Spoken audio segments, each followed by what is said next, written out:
여러분 안녕하십니까? 첨단 국가의 초석, 방위산업의 라미경입니다. 정말 감동적인 공연을 관람하다 보면 문득 그 무대 뒤의 이야기가 궁금해지기도 합니다. 그 멋진 장면이 완성되기까지 예술가들이 흘린 땀과 노력이 궁금해지곤 하는데요. 세상에서 가장 넓고 높은 무대에서 펼쳐지는 블랙 이글스의 에어쇼. 그 멋진 공연은 어떻게 완성되는지 오늘 생생한 이야기 듣기 위해서 대한민국 공군 에이스 파일럿 두 분을 모셨습니다. 먼저 A-37B 시대부터 T-50B 시대까지 걸쳐 수많은 에어쇼에 참가하신 블랙 이글스의 산 증인 박대서 대령 모셨습니다. 안녕하십니까, 박대서 대령입니다. 7년 동안 블랙 이글스 파일럿으로 활약하시며 영국 웨딩턴 에어쇼에서 최우수상을 수상한 주역이시죠. 서영준 중령님 모셨습니다. 안녕하십니까, 서영준 중령입니다. 본격적인 블랙 이글스의 역사 이야기로 들어가기 전에요. 이제 두 분께 평소 블랙 이글 쇼를 보면서 이제 궁금했던 사안들 몇 가지를 좀 여쭙겠습니다. 우리도 우리나라에서 생산한 항공기로 특수 비행을 하는 그날이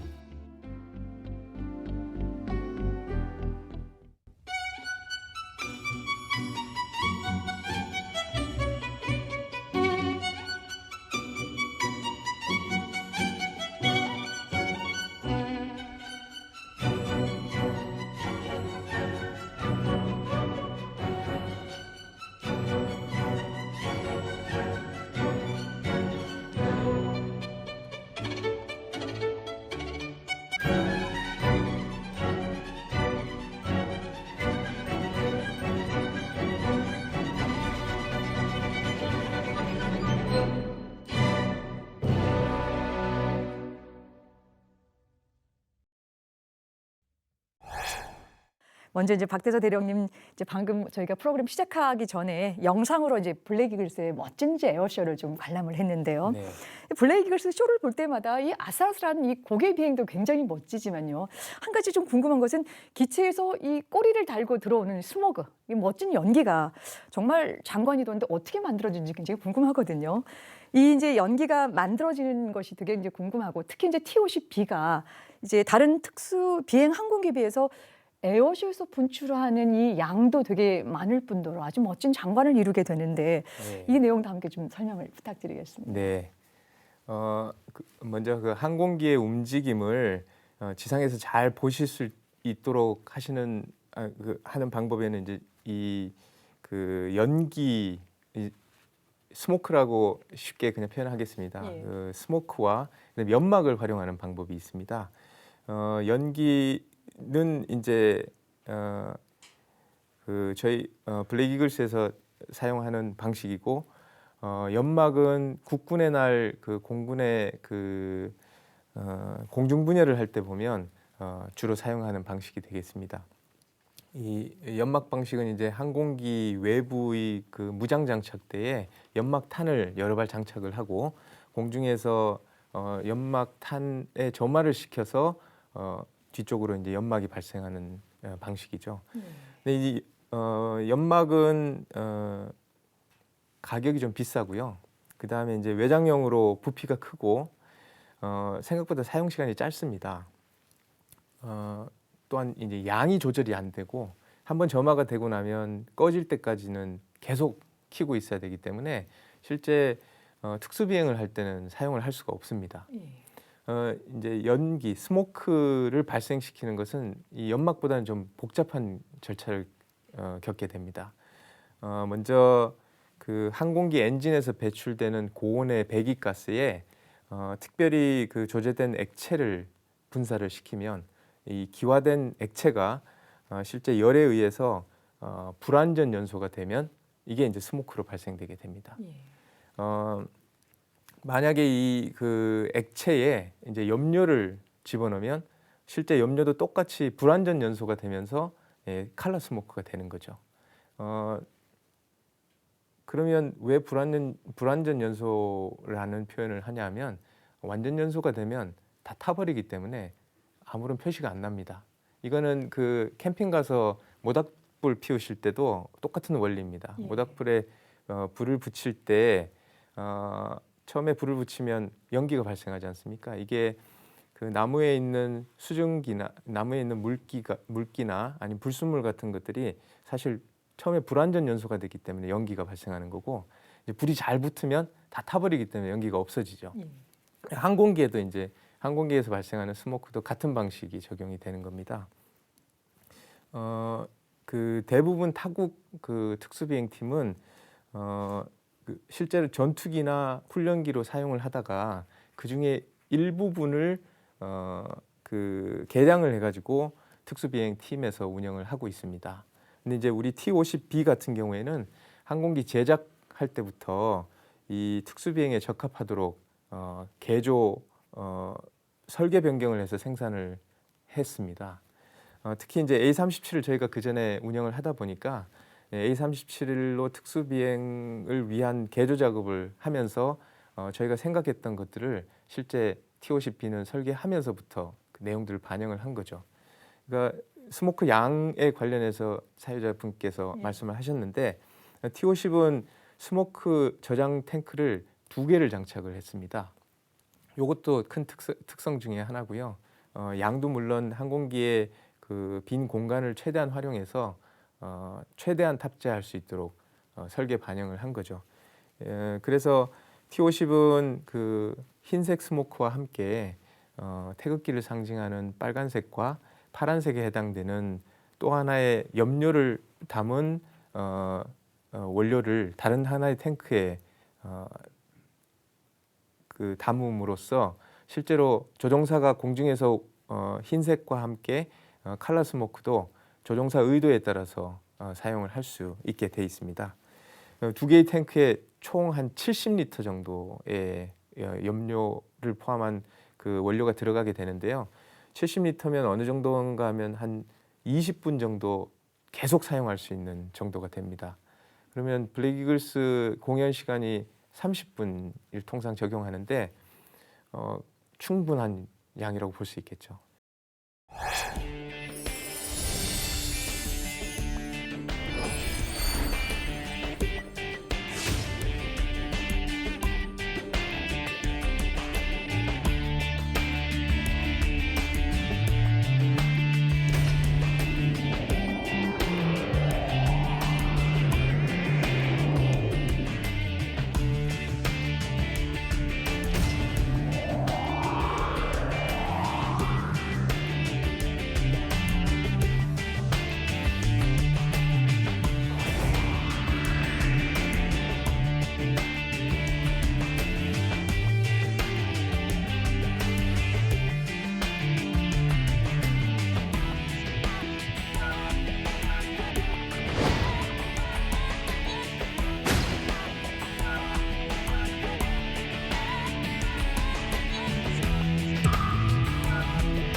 사실 저는 멋진 에어쇼를 보면서요. 감탄하는 것만 있는 게 아니라 깜짝깜짝 놀랄 때가 있습니다. 학창 시절 체육 시간을 돌이켜보면 그저 일렬로 서서 앞뒤 좌우 간격을 가지런히 맞추는 일이 쉽지 않았는데요. 어떻게 하늘에서 제트기를 타고 그것도 고속으로 비행을 하면서 그야말로 빈틈없이 이 완벽한 다이아몬드 모양을 만들고 또 움직임을 완성하는지 정말 사람이 할 수 있는 일인가 싶을 때가 많거든요. 서중령님. 이제 그런 기동은 이제 어떻게 하는지 좀 궁금하고요. 우리가 이제 하늘을 나는 제트기끼리 이렇게 줄을 가지런히 맞추는 방법, 그것부터 좀 한번 설명해 주시죠. 일단 처음에 비행을 배우기 시작할 때, 특수 비행을 배우기 시작할 때 그 선임으로 있던 그 같은 포지션에 있는 선배한테 배우게 되거든요. 근데 저는 전방석에 타고 있지만 가르치는 그 선배님은 후방석에 타야 됩니다. 항상 전방석에서만 가지고 있던 자기의 참조점을 가지고 설명을 해줘야 되는 거거든요. 네. 후방석에서, 그것도 후방석에서. 그래서 아주 객관화된 참조점을 가지고 처음에 배우기 시작합니다. 그러니까 칵핏 내에 있는 어떤 계기 아니면 이 시기에 외부 자세로 어떻게 보이는지 이런 것들을 기준으로 해서 처음 배우게 되고요. 그 이후로 이제 비행 시간이나 경험이 조금씩 이제 축적이 되면서 자기만의 참조점을 찾아가게 되는 거죠. 근데 가장 중요한 것은 이제 가장 도움이 많이 되고 중요한 그 과정 중에 하나가 블랙 이글스 같은 경우에는 에어쇼를 하게 되면 지상 요원이 처음부터 끝까지 전부 다 영상으로 촬영을 합니다. 디브리핑을 할 때 그 영상을 초 단위로 끊어서 리뷰를 하거든요. 전 팀원이 모여가지고. 그래서 내가 갖고 있는 참조점을 가지고 내가 맞다고 생각한 대형을 맞췄는데 관람석에서 봤을 때 저 대형이 멀거나 가깝거나 아니면 좀 찌그러져 보인다거나 그렇게 되면 그 연관된 팀원들하고 다 같이 토론을 하고 이곳에서는 네가 어느 정도로 수정을 해야 되겠다. 이런 것들이 이제 결론이 도출이 될 거 아닙니까? 그렇죠. 그럼 이제 그거를 다음 비행에 또 적용을 시키는 거죠. 이제 저의 참조점을 약간씩 변화시켜 나가는 이 과정을 수없이 반복을 하게 되는 겁니다. 그래서 그런 과정에 의해서 이제 에어쇼가 완성이 가는 거죠. 그러셨군요. 제가 이제 모두의 말씀을 드렸죠. 오늘 모신 두 분의 우리나라 공군 베테랑 그 파일럿들을 모시고 이야기를 나눈다고 했는데, 여튼 뭐 첫 질문에 뭐 이렇게 다양한 말씀, 핵심적인 말씀 좀 주셔서 감사하고, 여튼 기대하면서 진행하겠습니다. 고맙습니다. 말씀 잘 들었습니다. 여러분께서는 지금 첨단 국가의 초석 방위 산업을 시청하고 계십니다. 창공을 가득 채우는 매력. 블랙 이글스의 에어쇼는 8대의 초음속 항공기가 하늘을 무대 삼아 미리 정해진 시나리오를 연기하는 한 편의 드라마라 할 수 있다. 그런데 왜 8대일까? 제가 그 A37B로 10여 년 그 에어쇼를 하면서 항상 아쉽게 느꼈던 거는 웅장함이었어요. 블랙 이글스 조종사 출신으로 특수비행 대대장까지 역임한 이칠성 기자. 그는 2007년 참관했던 영국 에어쇼에서 10년 묵은 고민을 해결할 실마리를 찾게 된다. 미 공군이 자랑하는 특수비행팀 썬더버드. 최강의 전투기 F-16으로 멋진 비행을 펼쳤지만 현장의 반응은 의외였다. 실제로 인터벌도 길고 그 좀 단순하고 그런 것들이 사람들 사이에서 잘 평가를 좋게 못 받더라고요. 세계 최고의 팀답게 썬더버드의 에어쇼 구성이나 각 항공기의 기동에는 딱히 흠잡을 구석이 없었다. 그렇다면 무엇이 문제였을까? 공연을 펼치는 특수비행팀의 규모, 즉 몇 대의 항공기로 공연팀을 구성하느냐가 핵심이었다. 에어쇼는 보통 서너 대의 항공기로 일개 편대를 구성해 관객이 운집한 쇼라인 상공을 가로지르는 식으로 진행된다. 문제는 앞선 편대가 쇼라인 상공을 빠져나간 후 다음 편대가 나타날 때까지의 빈 시간이다. 썬더버드처럼 6대의 항공기를 운용하는 팀은 공연 시 2개의 편대만 구성할 수 있다. 반면 9대나 10대를 운용하는 팀은 3개의 편대를 구성할 수 있는데 이 경우 공연의 밀도와 질이 달라진다.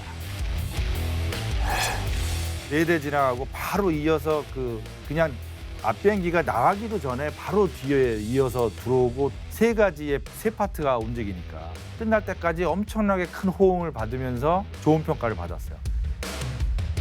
10대의 항공기가 3개 편대를 구성해 빈틈없이 진행되던 영국과 스페인의 에어쇼.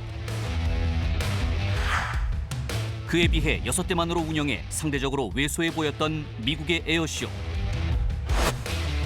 이칠성 기장이 10년 가까이 A37B 6대를 운용하며 느꼈던 허전함의 원인이 밝혀지는 순간이었다. 그걸 보고 제가 저희 비행기도 저거다. 앞으로는 TO10으로 이제 갈 때는 좀 대수를 늘려야 된다. 그런 생각을 제가 강력하게 받고. 한국으로 돌아온 이칠성 기장은 새롭게 구성될 블랙 이글스는 10대의 항공기를 확보해야 한다고 건의했다. 긴 논의 끝에 블랙 이글스는 2008년부터 8대의 T-50B로 웅장하고 멋진 에어쇼를 진행하고 있다. 네, 첨단 국가의 초석 방위 산업. 오늘은 공군 특수비행단 블랙이글스의 역사에 대해서 알아보고 있습니다. 박 대령님, 이제 저희가 지난 시간에 정말 기라성 같은 공군의 대선배들 모시고 우리나라 특수비행단의 역사에 대해서 생생한 이야기를 좀 들었는데요. 이제 그분들보다 한참 후배지만 우리 박 대령님도 T-50이 아닌 A-37B 운용 시대부터 정말 이 블랙이글스 파일럿으로 이제 활약을 하신 걸로 알고 있는데요. 게다가 이제 T-50과는 여러 가지 인연도 이제 굉장히 깊게 이제 있다는 것들도 이제 알고 있습니다. 자, 이제 특수비행 파일럿 입장에서 이제 A-37B와 T-50B 이 두 개를 다 타보셨을 텐데 가장 큰 차이점 뭐라고 생각하십니까? 그 사실 T-50B와 A-37은 이 특수비행 조종사로서는 상호 비교가 불가능한 비행기입니다. A-37은 1960년대 미 세스나에서 만든 항공기고요. 2세대 경공격기라고 할 수 있습니다. 무장을 많이 달고 단거리를 가서 공격할 수 있도록 저렴한 가격으로 만든 항공기거든요. 베트남전에서 사용하기엔 최고였습니다. 예, 근거리에 많은 양을 빨리 가서 떨어뜨리고 돌아오는데 좋은 항공기였죠. 우리 공군은 이제 베트남전 종전 후에 이들 항공기 중에 일부를 인수를 해서 2007년까지 사용을 했습니다. 예. 하지만 이 A-37은 특수비행을 하기에는 굉장히 안 좋은 모든 악조건을 다 가지고 있다고 봐야 됩니다. 왜 그러냐 하면 항공기 조정면이 조종관하고 철선으로 연결이 돼 있습니다. 예.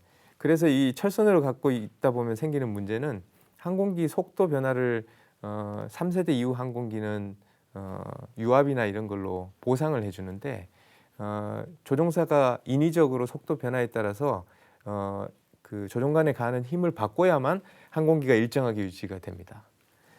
그리고 이제 주날개가 항공기 모양을 보시면 후방각이 없고 평행하게 펼쳐져 있고 그 끝에는 또 보조연료 탱크가 달려 있습니다. 예. 앞으로 나온 그 주날개하고 보조연료 탱크는 실제 편대를 유지하다 보면 앞이나 옆에 있는 항공기의 꼬리 날개 부분하고 굉장히 근접하게 됩니다. 그래서 이로 인해 사고 발생 가능성이 높고 실제로 그것으로 인해 위험한 상황이 발생하기도 합니다. 또한 이 좌석이 이제 통상적인 항공기들은 앞뒤로 형성이 돼 있는데 A-37은 옆으로 돼 있습니다. 그래서 좌측석 주 조종석에서 탑승을 해서 특히 좌측 편대를 유지할 때 같은 경우에는 중간에 있는 캐노피 구조물 때문에 옆에 편대를 유지하기 위한 항공기가 실제로 한 손바닥만큼 정도밖에 안 보입니다. 굉장히 시계가 제한된 상태에서 편대를 해야 되죠. 이에 비해서 이제 T-50B는 4세대 전투기인 F-16을 모델로 해서 2007년에 전력화가 된 최신의 고등훈련기입니다. 개량을 통해서 전투기로 활용하고 있는 FA-50과 실제로 외형, 구조, 엔진이 전부 동일한 형상을 가지고 있기 때문에 실제 A-37하고는 비교가 안 되는 항공기라고 봐야 되겠죠. 대한민국 공군 특수비행팀의 조종사로서는 또한 이런 항공역학적 차이점보다가 더 큰 의미가 사실 있습니다. 바로 우리 대한민국에서 자체 개발한 항공기로 특수비행을 한다는 것이죠.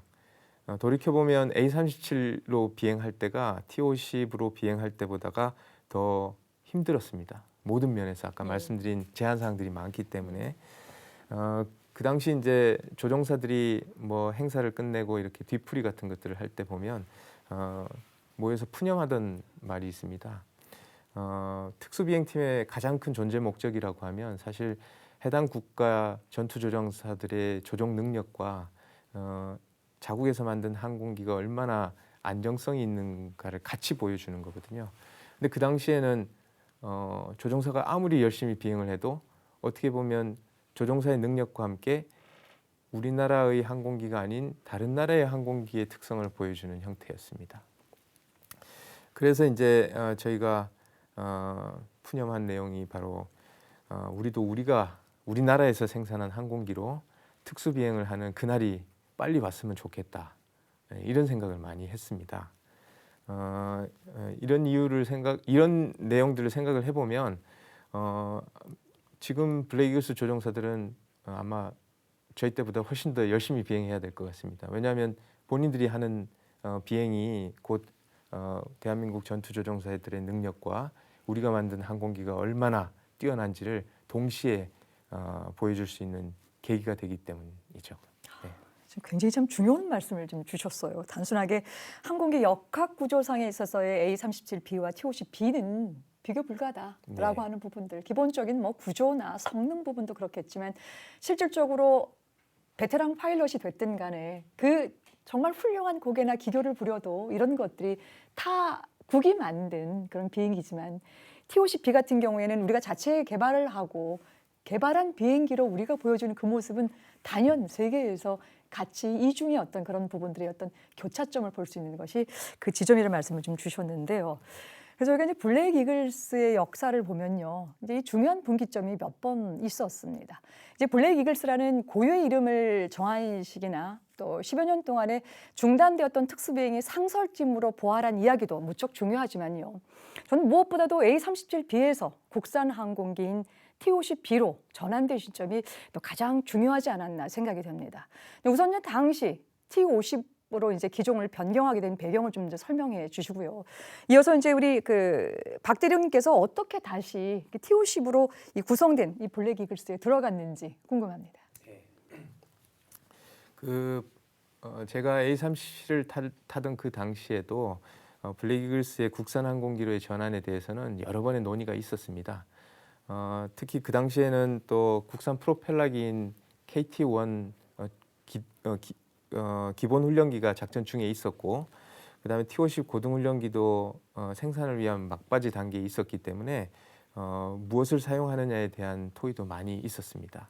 최종적으로는 T-50이 이제 A-37 다음에 블랙 이글스의 기종으로 확정이 되었고, 중요한 하나의 요소는 또 홍보 효과를 극대화시키기 위해서 기존 A-37 6대에서 T-50 8대로 확장해서 운영하는 것이 그 당시 결정이 돼서 국방중기 계획에 반영이 되었습니다. 중기 계획상의 그 당시 계획은 이제 2011년에 전력화를 시키는 것을 목표로 추진이 되고 있었습니다. 2006년에 그런데 안타깝게도 그 블랙 이글스에서 사고가 있었습니다. 그 조종사가 어린이날 에어쇼 중에 항공기 비상에 걸렸는데 관객들에게 피해가 가지 않도록 하기 위해서 사실 애기와 산화를 했습니다. 네, 이 시기 전후에 사실 A-37이 항공기 결함이 증가되기 시작했었던 시기고, 특히나 아까도 설명드렸지만 60년대 개발해서 70년대 도입한 우리 항공기이고 고령의 저가 항공기였기 때문에 사실 도태를 언제 시켜야 되느냐에 대해서는 고민을 해야 될 시기가 그 당시였던 것으로 판단이 됩니다. 그래서 이제 2007년에 공군 정책회의를 통해서 이제 A-37 도태가 결정이 되었고, 238 주로 사용하던 238 전투비행대대가 이제 7월에, 그 다음에 특수비행을 담당하던 239 특수비행대가 10월에 이제 잠정 해편되게 되었습니다. 문제는 이제 갑자기 해편이 되면서 블랙 이글스가 아까 말씀드린 것처럼 2011년에 생산을 하기로 했는데 4년간 공백이 발생해 버렸습니다. 이게 이제 중기 계획이라는 게 한번 확정이 되고 나면 사실 기간을 땡기기가 굉장히 어렵기 때문에 이 문제를 어떻게 해결해야 될 것이냐 많은 또 논의들이 있었고, 그 당시 이제 장기 공백을 방지하기 위해서 고등 훈련기로 작전을 시작한 T-50으로의 조기 전환이 추진이 됐습니다. 그래서 이제 2008년에 기존 A-37에서 블랙 이글 생활을 하던 조종사 3명을 그 T-50 고등비행 훈련 대대에서 기종 전환 훈련을 시작하게 됐고요. 나머지 5명의 조종사는 추가적으로 모집을 해서 팀을 구성하는 것으로 결정이 됐었습니다. 저는 그 당시에 이제 KF-16 비행대대 전투 비행대대의 비행대장을 으로 근무를 하고 있었고요. T-50 블랙 이글스 팀장 모집 공문을 어느 날 보게 됐는데 정말 온몸에 전율을 느꼈습니다. 예, 바로 이거다. 네. 근데 이제 문제는 그 다음에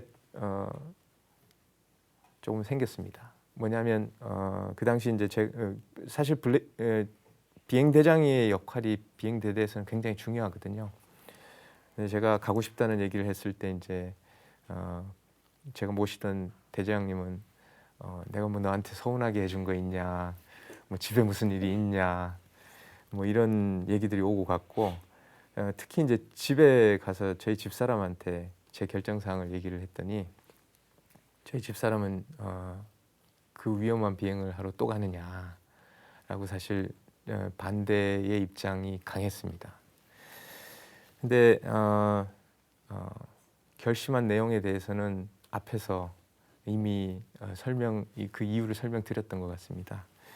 우리나라에서 만든 우리 비행기로 공군 전투 조종사로서 특수 비행을 하고 싶다. 그 당시 꿈이었거든요. 꿈을 현실로 이루고 싶었습니다. 그 설득하는 과정을 거쳐서 결국 지원을 하게 됐고, 제가 A377로 이제 특수비행 팀에서 근무했던 경력이 강조가 되면서 T-50 초대 팀장으로의 영예를 누리게 되었습니다. 그렇군요. 개인 박대서 대령의 생각이기도 했지만 실질적으로 이전에 그 비행이라고 하는 것이 쉽지 않았을 테고 또 가족 입장에서는 정말 말리고 싶었던 것인데 그걸 보면서 전율이 느꼈다라고 하는 것은 또 시대적인 소명을 또 우리 그 박 대령님이 좀 안고 하시지 않았나 싶은 생각을 갖습니다. 말씀 잘 들었습니다. 여러분께서는 지금 첨단 국가의 초석 방위 산업을 시청하고 계십니다.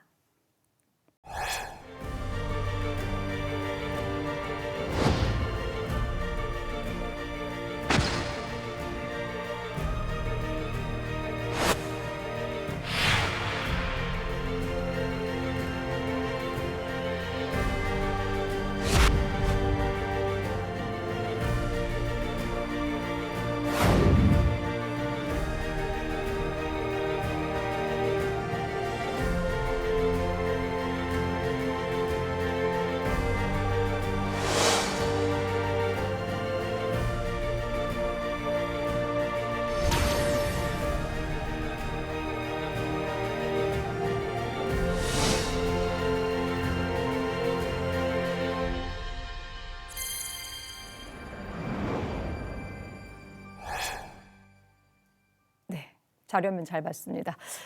우리가 이제 세계의 하늘을 누비는 블랙 이글스의 멋진 공연 여러분들도 잘 감상하셨죠?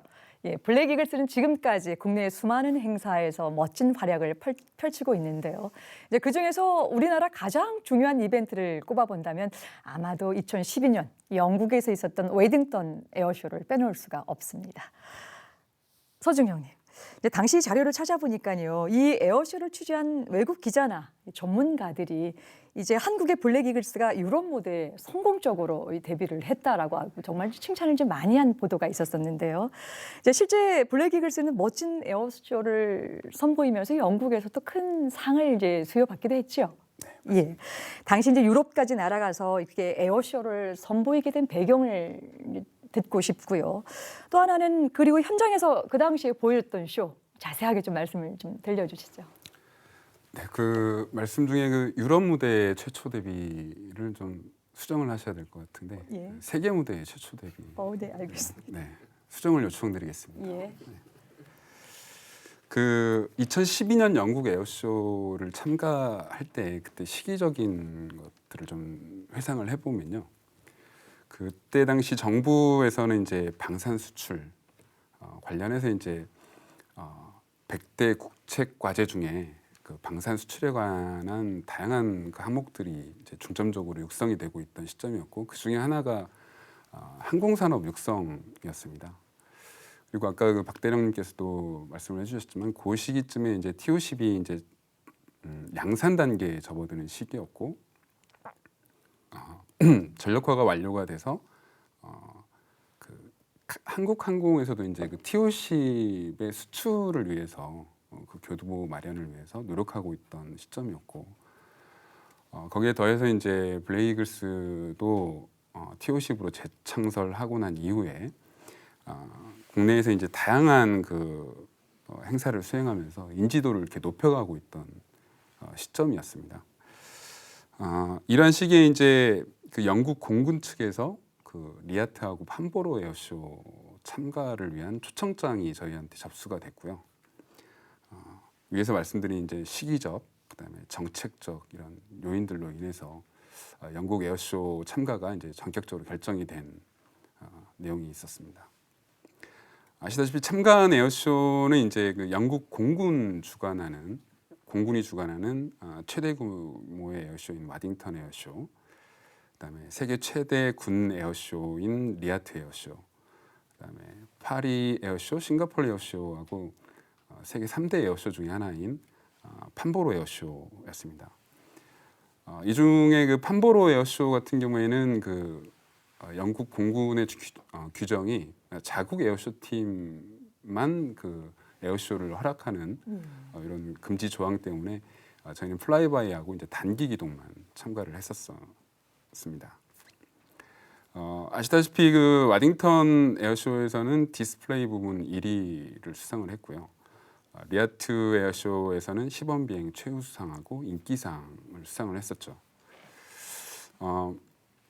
영국 에어쇼를 준비하는 과정에서 정말 수많은 난관이 있었는데 그 가장 어려웠던 점은 그 항공기를 직접 영국까지 비행을 통해서 갈 수가 없었던 겁니다.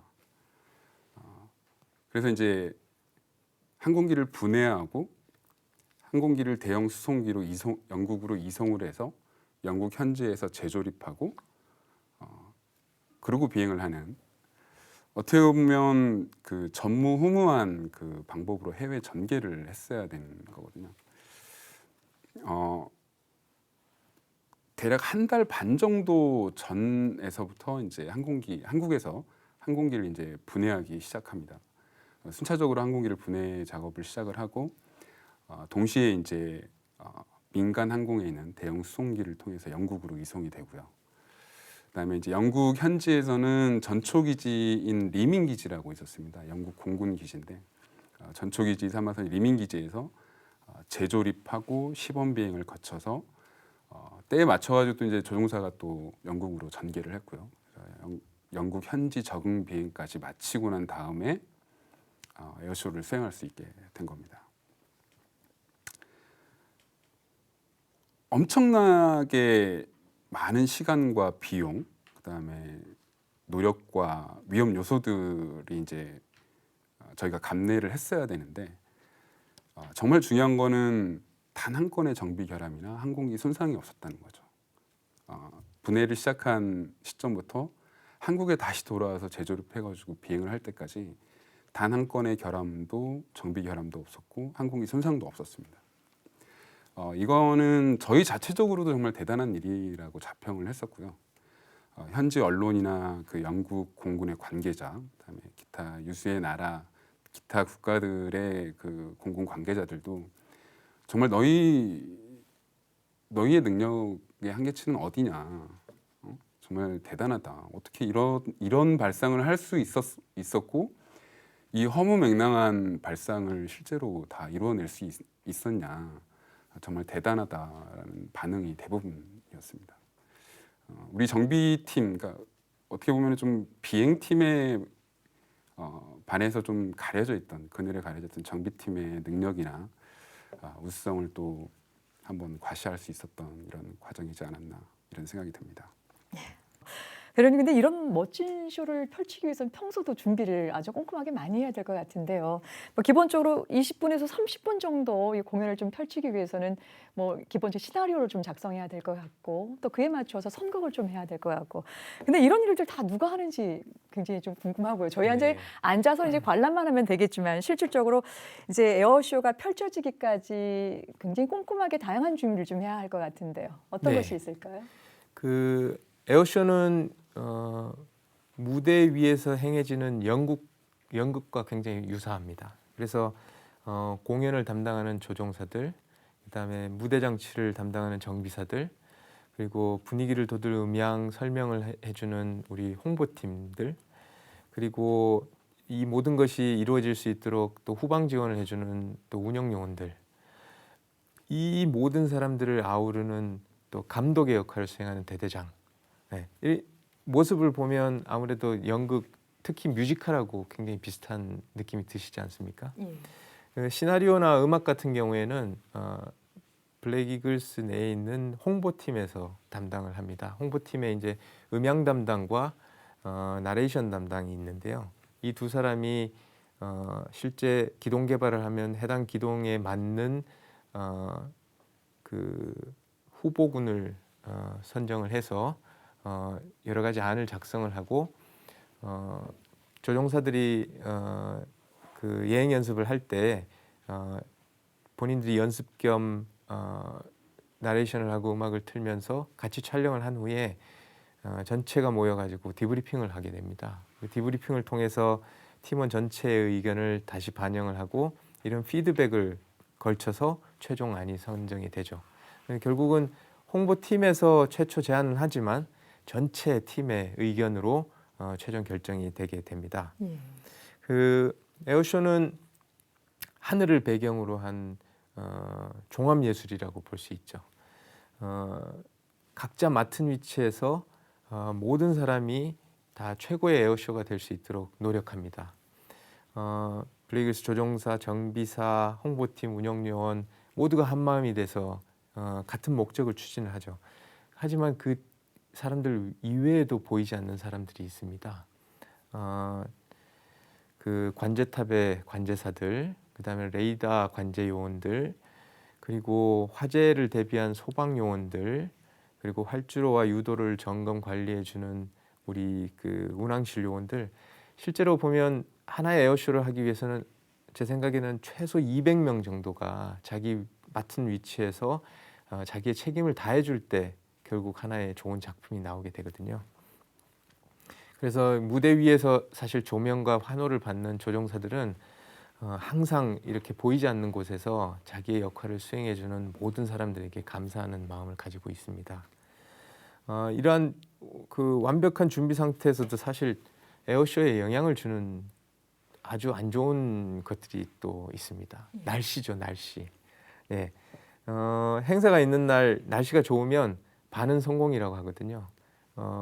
날씨 중에도 이제 구름, 시정, 뭐 안개, 그리고 뭐 강한 돌풍 이런 것들이 이제 에어쇼에 영향을 주는데요. 이런 날씨가 사실은 에어쇼의 가장 큰 회방꾼이라고 봐야 될 것 같습니다. 그리고 이제 세계 최초 데뷔를 했던 2012년의 경우에는 이 항공기가 말썽을 부리지 않았지만 이 항공기가 수많은 부품으로 이루어진 그 대상이기 때문에 가끔은 이 정비사 조종사들이 예상치 못한 결함들을 갑자기 내는 경우가 있습니다. 크게 아무래도 에어쇼를 하면서 영향을 받는 대표적인 회방꾼이 어떻게 보면 날씨하고 그다음에 항공기의 이상이라고 볼 수 있죠. 물론 정비사들이 항공기의 결함을 줄이기 위해서 항상 최선의 노력을 다합니다. 그리고 최고의 정비사들이 블랙 이글스를 지원하고 있기 때문에 조종사들도 항상 신뢰를 하죠. 근데 가끔은 이 항공기들이 정비사나 조종사를 배신하는 경우도 생기고 이로 인해서 에어쇼가 취소되거나 제한되는 경우도 발생하고 있습니다. 예, 말씀 잘 들었습니다. 네. 여러분께서는 지금 첨단 국가의 초석 방위 산업을 시청하고 계십니다. 불과 반세기 전 우리는 소총 한 자루도 제대로 만들 수 없어 군사 원조에 의존했습니다. 그러나 이제 초음속 항공기를 직접 만들어 수출까지 하는 나라로 우뚝 섰습니다.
이제 약속된 시간이 다 돼서요. 이제 마지막 질문을 좀 드려야 될 것 같은데요.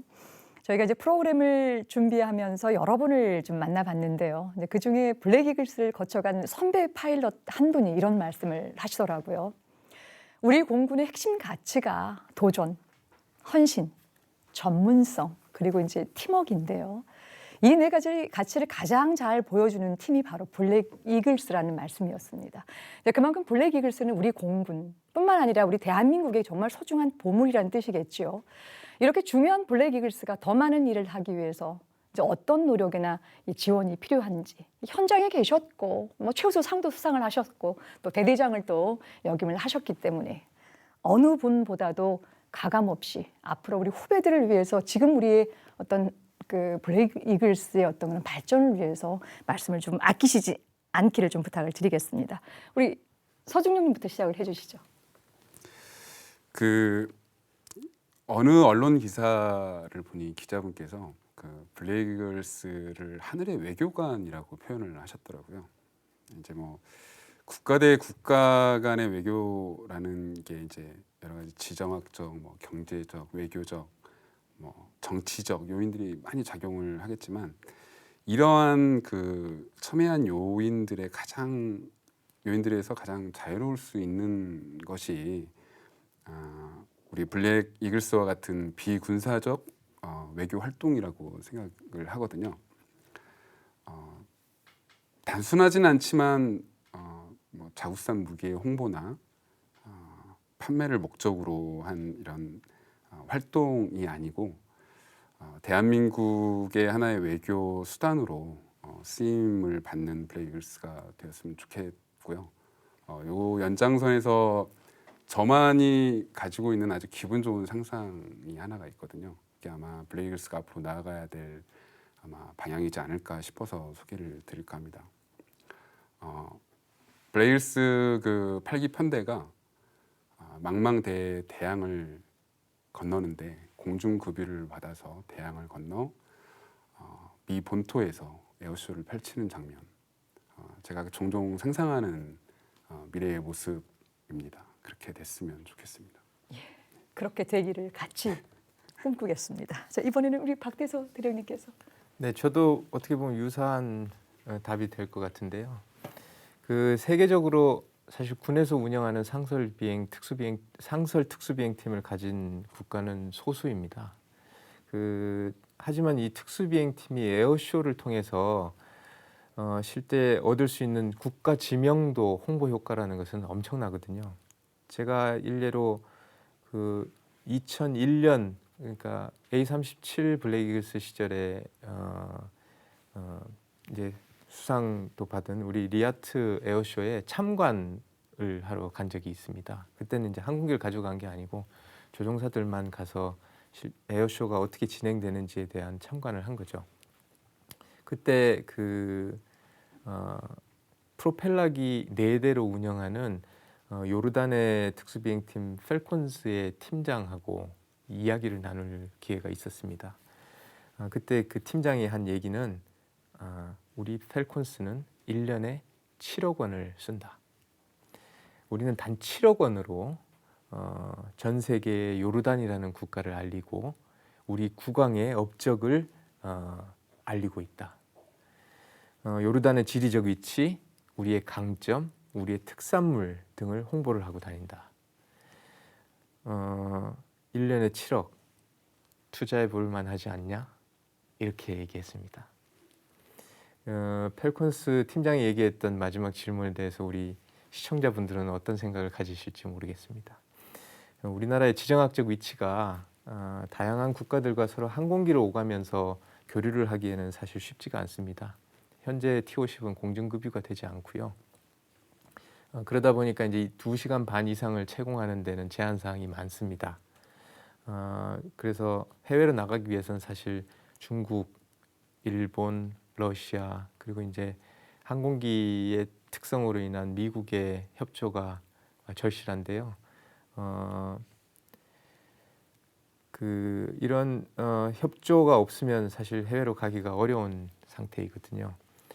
하지만 이제 그 미국의 썬더버드나 아니면 우리하고 유사한 형태로 특수비행팀을 운영하는 영국의 레데로즈 같은 경우에는 전 세계 순회 공연을 다닙니다. 우리나라의 국격, 우리나라의 국방력, 우리의 방산 규모 이런 것들을 고려해 볼 때 우리도 이러한 전 세계 순회 공연을 지금쯤 다시 한번 고려해 볼 때가 되지 않았나라는 생각이 듭니다. 오늘 이제 두 분의 말씀을 들으면서 이제 하늘의 외교관으로서 대한민국의 국격을 또 널리 알려주기도 하고 한국의 어떤 국력과 이 방위 산업의 기본적인 능력을 이제 보여줄 수 있는 굉장히 중요한 블랙 이글스의 활약상 잘 들었습니다. 고맙습니다. 네, 감사합니다. 국산 초음속 고등훈련기로 구성된 블랙 이글스의 멋진 모습은 우리 대한민국의 위상 그 자체이기도 합니다. 첨단 국가의 조석 방위산업, 다음 시간에도 대한민국의 위상을 드높이는 방위산업의 다양한 이야기와 함께 찾아뵙겠습니다. 끝까지 함께해 주신 여러분 고맙습니다.